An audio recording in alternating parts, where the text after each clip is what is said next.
Monsieur le député de l'Acadie, nous poursuivons ce débat sur l'adoption de principe du projet de loi numéro 1 et je reconnais Madame la députée de Vaudreuil. Oui, merci beaucoup. Merci, Monsieur le Président. D'emblée, je remercie mon collègue porte-parole de l'opposition officielle qui vient de faire tout un discours d'une heure sur l'adoption on est à l'adoption du principe sur le projet de loi numéro 1, la loi constitutionnelle de 2025 du Québec. Et les points qui sont apportés, ils sont plus que pertinents. C'est difficile de passer après mon collègue de l'Acadie, puisqu'il a été très éloquent dans ses propos. Toutefois, Monsieur le Président, chers collègues, c'est à titre de porte-parole de l'opposition officielle en matière d'affaires municipales que je prends la parole et que je souhaite intervenir sur le projet de loi 1. Et d'ailleurs, je fais une parenthèse, on en est quand même à l'adoption du principe, Monsieur le Président, et j'ai beaucoup de difficultés à comprendre la stratégie du gouvernement sur un projet de loi aussi important. Il s'appelle d'ailleurs le projet de loi numéro 1. Si le gouvernement l'a déposé comme projet de loi numéro 1, c'est parce que c'est représentatif pour eux, puis c'est important. On parle d'une loi constitutionnelle et qu'il n'y ait pas plus d'intervention que ça de la partie gouvernementale, Monsieur le Président, ça me surprend énormément, et que le ministre porteur de ce projet de loi-là ait parlé pendant 7 minutes 56 secondes de son projet de loi. Je suis sans mots. Ça nous démontre à quel point ils accordent une importance privilégiée, disons-le comme ça, avec beaucoup d'ironie, au projet de loi numéro 1. Mon propos va donc s'articuler autour d'un angle clair et ça va concerner les municipalités qui sont pour nous importantes, mais qui sont surtout un gouvernement de proximité, des gouvernements de proximité qui ont carrément été mis à l'écart dans un exercice qui prétend, entre autres, refonder notre contrat social. C'est quand même pas rien. Le député de l'Acadie en a parlé, c'est un contrat social important. Or, on sait bien, Monsieur le Président, que sans les villes, sans les municipalités, sans nos MRC, sans nos villages, sans nos communautés locales, il n'y en a pas de Québec vivant. Il n'y a pas de service au quotidien, puis il n'y a donc pas d'État qui peut se tenir debout.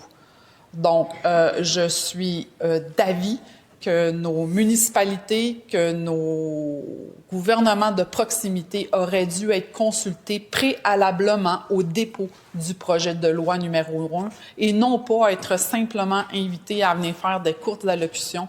On me parlait autour de 20 minutes que les partis avaient quand ils venaient en consultation particulière. Donc, c'est inconcevable, Monsieur le Président. J'irai en commençant mon premier point parce que quand j'ai rédigé un peu pour pouvoir prendre la parole ici, quand je me suis mis à rédiger, je me dis, le premier élément qui venait en tête, c'est que c'est vraiment un moment historique raté par un processus partisan. Je ne peux pas le dire autrement. Ça fait longtemps, on l'a dit, ça fait plus de 60 ans que c'est demandé au Québec une constitution québécoise, alors qu'il y a une possibilité de consulter tout le monde, de consulter la nation québécoise. Ben non, on en fait un processus, la CAQ en a fait un processus partisan. On aurait voulu saluer un geste rassembleur, une démarche à la hauteur de l'histoire, parce que oui, c'est un moment historique de créer une constitution du Québec. Donc, le ministre responsable des Relations canadiennes avait l'occasion d'entrer dans l'histoire en devenant le père de la Constitution québécoise portée par l'ensemble de la société. Il a préféré en faire une constitution caquiste conçue sur un coin de table politisé à outrance. Ce qui devait nous unir, Monsieur le Président, va nous diviser. Rappelons qu'au départ, il ne voulait même pas de consultation générale. C'est incroyable, là. Un projet de loi d'une telle importance sans consultation générale.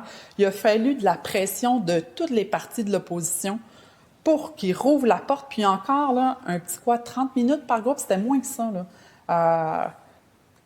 C'est comme ça qu'on construit la loi la plus importante, la loi fondamentale d'un peuple. Bien, à mon avis, non, Monsieur le Président, c'est pas comme ça que ça devrait se passer. Le ministre a beaucoup, entre autres, le référé au rapport Rousseau-Proulx pour justifier la consultation, une consultation informelle, là, puis je le mets entre guillemets, là. Alors que même dans ce rapport, on recommande une démarche transpartisane, nourrie par un large éventail d'expertise et par la société civile. Je pense qu'ici, les mots sont importants. La société civile doit pouvoir y participer. Lorsque Daniel Turp lui-même dit qu'il ne peut pas appuyer le texte du projet de loi numéro 1, soit le texte de la loi constitutionnelle de 2025 du Québec, quand il dit qu'il ne peut pas l'appuyer sans correctif majeur, bien c'est clair, Monsieur le Président, que le chantier a complètement déraillé. À mon avis, les municipalités sont les grandes oubliées d'une Constitution qui prétend tout refondre. Les municipalités, là, je reviens à nos municipalités, à nos villes, à nos collectivités. C'est l'essentiel de nos milieux. Je pense entre autres à l'UMQ, l'Union des municipalités du Québec, qui a déploré ne pas avoir été préalablement consultée malgré les conséquences importantes que le projet de loi entraîne pour les villes et les MRC. Et ils l'ont levé le drapeau, ils ont dit que c'est inacceptable. Quiconque qui a déjà siégé là, dans une salle de conseil municipal sait que l'équilibre quotidien des services, de la taxation, de l'aménagement du territoire, de l'habitation, de l'environnement, bien, ça tient à des arbitrages fins, c'est souvent complexe et c'est toujours concret. C'est les municipalités qui sont sur les lignes de front sur ces sujets-là. Donc, c'est la moindre des choses qu'on les consulte. C'est les municipalités qui sont sur la ligne de front. C'est les municipalités qui déneigent, qui planifient, qui logent, qui protègent, qui aménagent, qui accueillent les gens. Les laisser à l'écart d'un texte aussi fondateur qu'une loi constitutionnelle du Québec, Monsieur le Président, c'est amputer leur légitimité. C'est pesant, là, ces mots-là, là, mais je le pense sincèrement que quand on les tasse comme ça, bien, on vient amputer carrément leur légitimité. Pire encore, je vous dirais, Monsieur le Président, au cœur du projet de loi, il y a l'article 5, mon collègue en a parlé, l'article 5 de la loi sur l'autonomie constitutionnelle, qui vient limiter la capacité des organismes publics, y compris des villes, parce que les villes sont aussi des organismes publics. Donc, on vient limiter leur capacité de contester des lois qui sont dites protectrices de la nation. Et comment? Avec des fonds publics. Concrètement, là, Monsieur le Président, une ville ne pourrait pas utiliser, parce que c'est ce qu'on vient de dire, là, on vient de dire que concrètement, une ville ne pourrait pas utiliser ses taxes municipales pour défendre en justice ses prérogatives ou protéger ses citoyens contre une loi qui l'affecte directement. Ça sert à quoi d'abord une municipalité si ce n'est pas de protéger ses citoyens? On muselle. Je vais aller même un petit peu plus loin que ça, Monsieur le Président. Je vais dire que concrètement, là, si la Ville ne peut pas utiliser ses taxes municipales, c'est incroyable. Là, si une Ville ne peut pas utiliser ses taxes municipales pour défendre en justice ses prérogatives, pour protéger ses citoyens contre une loi qui pourrait l'affecter directement, là, bien, aussi bien dire qu'on vient museler ici les contre-pouvoirs démocratiques naturels. Parce que je vais dire que c'est un contre-pouvoir démocratique naturel de vouloir protéger son citoyen. Donc, je suis d'accord avec les municipalités, je ne sais pas où est-ce qu'on s'en va.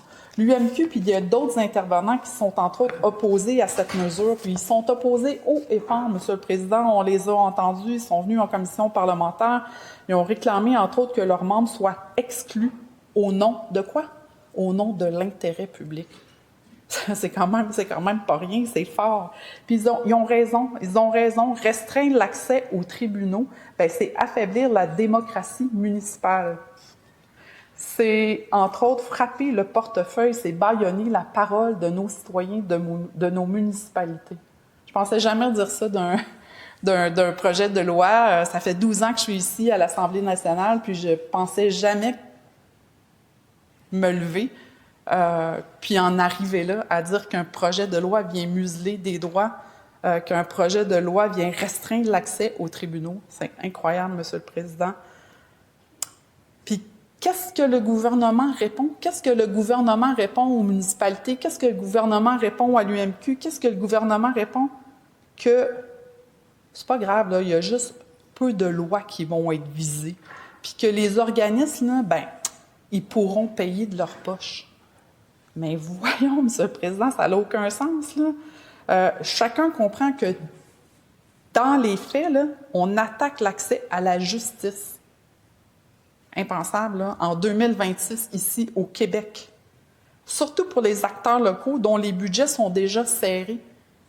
On le sait, on les voit dans toutes les tribunes, on les voit dans les journaux, on les voit à la télévision, on les voit ici manifester devant l'Assemblée nationale. Le barreau du Québec a d'ailleurs averti que ces mécanismes menacent la séparation des pouvoirs, musellent les contre-pouvoirs, créent une instabilité juridique et affaiblissent les droits fondamentaux au risque d'éroder l'état des droits de droit. Un état de droit, c'est important, un état de droit. C'est ce pourquoi on se lève presque quotidiennement ici. Pour les villes, là, ben, qu'est-ce que ça signifie tout ça? Ça signifie plus d'incertitude, moins de moyens, des citoyens moins protégés. Je pense que c'est pas ça qu'on veut ici au Québec, M. le Président. Ça a aussi un effet domino sur les dossiers municipaux, ce projet de loi-là. Un effet domino sur les divers champs de compétences des municipalités, soit le logement, le verdissement, la sécurité publique, les transports. Pourquoi ça nous concerne-t-il autant du point de vue municipal? Bien, c'est clair, parce qu'on vient limiter la capacité de contester une loi, surtout si elle touche l'aménagement, l'environnement, la fiscalité municipale, la gouvernance intermunicipale. Ça expose nos milieux de vie. Puis je suis prête à citer certains exemples, M. le Président, entre autres en habitation, en aménagement. Si une loi provinciale impose des paramètres qui fragilisent les plans d'urbanisme ou les règlements d'inclusion, bien, les municipalités, là, c'est elles qui doivent garder la possibilité de faire valoir leurs droits et ceux de leurs citoyens devant les tribunaux sans craindre une sanction financière. Mais ici, c'est le contraire. Environnement, résilience climatique. Ça aussi, c'est une des responsabilités des municipalités, puis ils jouent très bien leur rôle d'ailleurs, que ce soit les villes, les municipalités ou même les MRC. Entre autres, je pense entre autres aux zones inondables. Je pense à la protection des milieux naturels. Je pense aux îlots de chaleur. Les villes sont imputables devant leur population. Les empêcher de plaider lorsque l'intérêt local est menacé, bien, c'est d'affaiblir l'adaptation climatique au quotidien.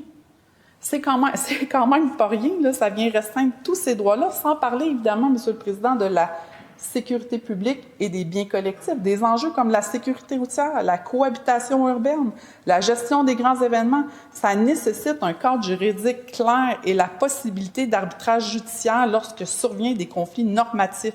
On ne peut pas leur retirer cet outil-là, M. le Président. Même chose pour les transports, la mobilité. Les décisions sur la gouvernance, le financement des transports collectifs ont un impact direct sur les villes. Limiter la contestation prive nos collectivités d'un recours essentiel si l'équité ou la compétence locale est mise en cause. Monsieur le Président, c'est des enjeux importants qui ont été portés à notre attention. On ne peut quand même pas les ignorer ou on ne peut pas faire comme si on ne le savait pas. Il y a quand même une ministre des Affaires municipales, bien qu'elle ait annoncé qu'elle se représentait pas, elle est encore là, elle a un rôle à jouer. Quand elle voit le projet de loi 1, je ne peux pas croire qu'elle ne se lève pas ou qu'elle ne lève pas un petit drapeau rouge en disant « Monsieur le ministre, ça ne fonctionne pas avec le but de nos... » Madame la députée, j'imagine que vous comptez poursuivre votre intervention à la reprise des débats. Évidemment, M. le Président. Merci. Alors, compte tenu de l'heure, le présent débat est ajourné. Nous allons suspendre les travaux jusqu'à 15 heures.